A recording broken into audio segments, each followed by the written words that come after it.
ଆଜି ଭାରତ ବାଂଲାଦେଶ ମ୍ୟାଚ୍ କିଏ କେତେ ଥର ଜିତିଛି।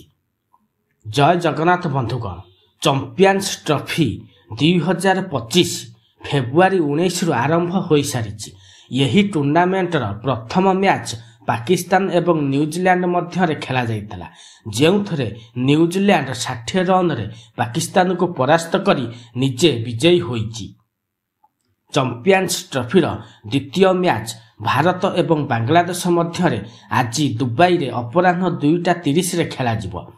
ଏହି ମ୍ୟାଚ୍ ଚମ୍ପିଆନ୍ସ ଟ୍ରଫିର ଦ୍ୱିତୀୟ ମ୍ୟାଚ୍, କିନ୍ତୁ ଭାରତ ଦଳର ଏହି ଟୁର୍ଣ୍ଣାମେଣ୍ଟରେ ପ୍ରଥମ ମ୍ୟାଚ୍। ବନ୍ଧୁଗଣ, ଆପଣମାନେ ଯଦି ଆମ ଚ୍ୟାନେଲରେ ନୂଆ ଅଛନ୍ତି ତାହେଲେ ଆମ ଚ୍ୟାନେଲକୁ ସବସ୍କ୍ରାଇବ୍ କରିଦେବେ ଏବଂ ବେଲ୍ ଆଇକନକୁ ଦବାଇ ଦେବେ। ଆଜି ଭାରତ ଏବଂ ବାଂଲାଦେଶ ଏହି ଦୁଇ ଦଳ ପରସ୍ପରକୁ ଭେଟିବେ। 2017 ମସିହା ଚମ୍ପିଆନ୍ସ ଟ୍ରଫିରେ ଭାରତ ଏବଂ ବାଂଲାଦେଶ ପ୍ରଥମ ଓ ଶେଷ ଥର ଲାଗି ମୁହାଁମୁହିଁ ହୋଇଥିଲେ, ଯେଉଁଥିରେ ଭାରତ ଦଳ 9 ୱିକେଟରେ ବିଜୟୀ ହୋଇଥିଲା।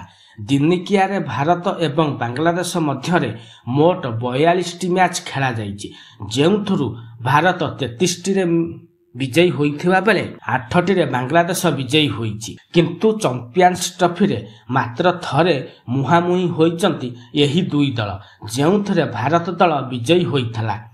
ଏସିଆରେ 38ଟି ମ୍ୟାଚ୍ ଖେଳାଯାଇଛି, ଯେଉଁଥିରୁ ଭାରତ 30ଟିରେ ବିଜୟୀ ହୋଇଥିବା ବେଳେ ବାଂଲାଦେଶ 8ଟିରେ ବିଜୟୀ ହୋଇଛି।